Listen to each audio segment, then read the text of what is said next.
Kislap ng liwanag mula sa pagkiskis ng palito ay paglayas sa kahon ng mga panlulumong kinasasadlakan ko. Takasan ang mga hinagpis at palahaw ng mundo. Kabalintunaan na nais kong paniwalaan. Kapitan, sa bawat sindi, animoy upos na umuubos sa aking lungkot. Isang gamot na humahaplos sa kirot, pinamamanhid ang kalamnat, pinapaalis ang bagot. Takot at pangamba ay tinatangay ng puso, nakasusulasok.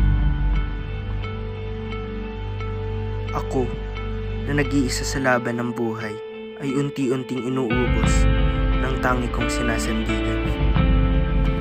Pinapatay.